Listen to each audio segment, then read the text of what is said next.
जो बाढ़ से बारिश ज्यादा होने की वजह से जहां धान की फसलें किसान ने 2 बार 3 बार में, एक बार में खराब होगी, दूसरी बार फिर लगाई, तीसरी बार लगाई, मुख्यमंत्री जी ने स्वयं उसमें घोषणा करी थी।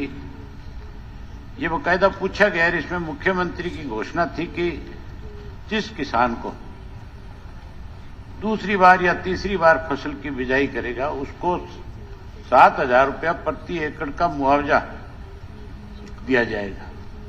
मुआवजा तो दूर चला गया, जहां दूसरी बार तीसरी बार फसल की बुआई हुई वहां किसी एक अधिकारी ने जाकर के इस बात की जानकारी नहीं ली किसी किसान से कि आपने फसल दोबारा बोई है या तीसरी दफा बोई है। उससे एक और नुकसान किसान का हुआ, धान की फसल जो है उसकी लेट कटाई हुई और लेट कटाई होने की वजह से उसकी खरीद में फिर बेचने में फिर उसको दिक्कत आई, खरीद बंद कर दी गई। उसके साथ साथ नरमा और कपास जो है, हमारे 6-7 डिस्ट्रिक्ट ऐसे हैं जहां कपास की खेती बहुत ज्यादा होती है, खास करके सरसा, फतेहाबाद, हिसार, ये जो एरिया है, यहां जो कपास की फसल थी अजींद के एरिया में, वहां गुलाबी सुंडी की प्रकोप की वजह से किसान की फसल बर्बाद होगी। जो कोई 2 क्विंटल 3 क्विंटल एकड़ में निकली उसका मंडी में कोई खरीदार नहीं है। आज भी किसान के घर में कपास की फसल पड़ी हुई है, जबकि केंद्र की सरकार की एक एजेंसी है CCI, cotton corporation of India, वो उसकी खरीद करती है।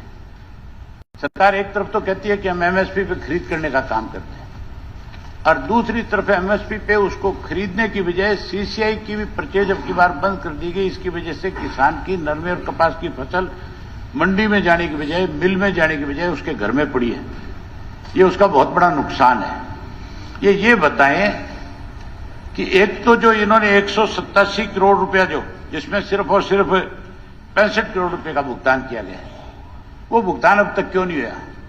ना होने का क्या कारण है?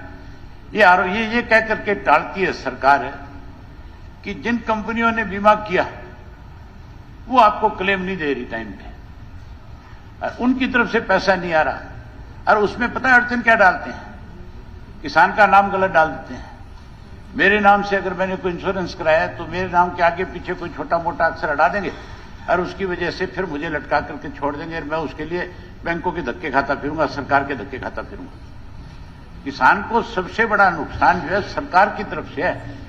सरकार की अगर नीयत ठीक हो तो जिन बीमा कंपनियों ने इनसे इंश्योरेंस का पैसा लिया है उनसे उनका पैसा दिलवाया जाए। ये बताए कि ये पैसा कब तक देंगे। और दूसरा जो मुख्यमंत्री की घोषणा थी 7,000 वाली, उसका क्या हुआ? क्या वो पैसा किसान तक पहुंचा? जो लोगों के मकान टूट गए, जिन लोगों के मकान गिर गए, जो पोर्टल पे चढ़ा नहीं सके, क्या उनको भी क्लेम दोगे? क्या आप लोगों ने इन 12 जिलों में जो पानी गया, बाढ़ आया, उसकी आपने ये जानकारी ली अपने किसी अधिकारी से कि कहां कितने मकान गिरे हैं? क्या एक आदमी का मकान गिर गया, क्या उसी की जिम्मेवारी है वो जाकर के पोर्टल पर लिख करके लेकर के? फिर ये सरकार में अधिकारी किसने लगा रखे हैं? मंत्री जी, इनका काम क्या है? क्या ये घर बैठे तनख्वाह लेंगे?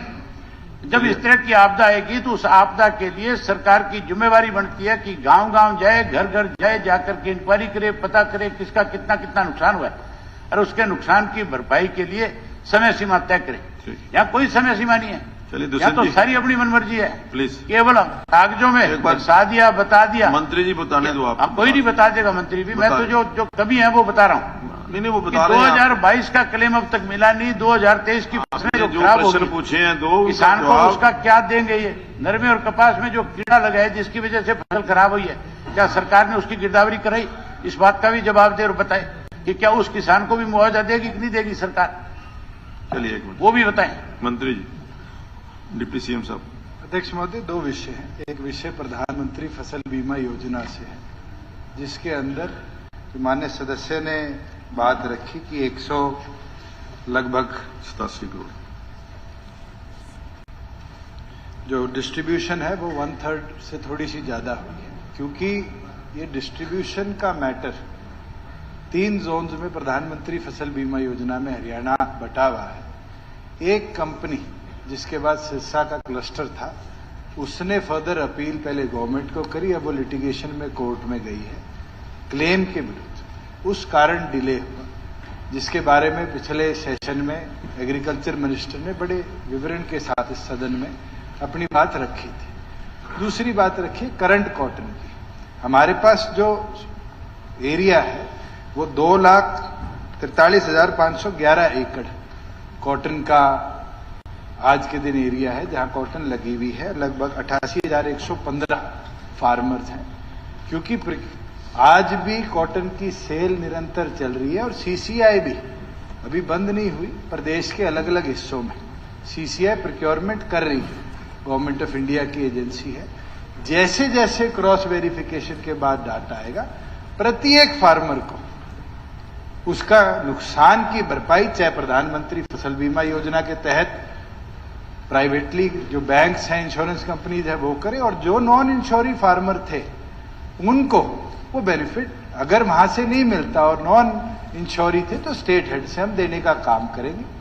जहां बात पैसे की डिस्ट्रीब्यूशन की है, पर्सनली एक एक प्रॉपर्टी की वेरिफिकेशन की है, अध्यक्ष महोदय मैं सदन के संज्ञान में लाना चाहूंगा कि इस फ्लड से पहले एक प्रोविजन था कि घर, मकान, गाड़ी या कोई वस्तु खराब होती थी तो क्लेम के लिए फाइल चंडीगढ़ आती थी, वेरिफिकेशन चंडीगढ़ क्रॉस वेरीफाई करता था, जाती थी। इस बार सरल बनाकर एफसीआर और मिनिस्टर्स की पावर को भी हमने डीसी को डेडिकेट कर दिया कि एक्सपीडिशियसली डिप्टी कमिश्नर क्रॉस वेरीफाई करे और क्रॉस वेरिफिकेशन के बाद इमीडिएटली पैसा रिलीज करे। और वही कारण हुआ कि हम प्रत्येक व्यक्ति लाभार्थी, चाहे डेथ हुई उसके परिवार को पैसा देना हो, मकान, घर, जो वरुण जी को मैंने वस्तुएं बताई, उनका सारा पैसा 15 से 20 दिन रिपोर्टिंग के अंदर अंदर क्रॉस वेरीफाई करके हमने पहुंचाया। माननीय सदस्य ने आज क्वेश्चन आवर में एक बात पूछी थी कि अभी भी किन्हीं घरों में क्रैक आए हैं, तो मैं माननीय सदस्यों के माध्यम से सभी लोगों को बोल सकता हूं कि अगर अब भी किसी के घर में पोस्ट फ्लड कोई ऐसी हालात बन रही है कि घर ढहने वाला है, तो आप रिटर्न में डिप्टी कमिश्नर को लिख के दिया है, हम उसको दोबारा क्रॉस वेरीफाई करा लेते। हमारे पास 1482 गांव का डाटा है जहां पानी आया। पानी की वजह से जिस जिस रकबे में, जिस जिस एकड़ेज में पानी का फ्लो बना और घर थे या किसी के कोठड़े थे, किसी का ट्यूबवेल था, किसी के कोई और वस्तु थी, अगर उसको डैमेज हुआ है तो हम उसको रीवेरीफाई करा सकते हैं। ये ताकत हमारे पास एक्ट में प्रावधान के तहत है और अगर किसी का क्लेम बनता है तो हम जरूर देने का काम करेंगे। चलिए, नीरज शर्मा जी हो गया जी, इसके ऊपर बहस नहीं। आपका जवाब आ गया। आपने जो 2 सप्लीमेंट्री पूछे थे, सप्लीमेंट्री का जवाब आ गया। नीरज शर्मा जी नहीं, अब बहस नहीं, इसके ये ध्यानाकर्षण प्रस्ताव के अंदर बहस नहीं होती। आपने जो प्रश्न पूछा था उन्होंने जवाब दे दिया है जी।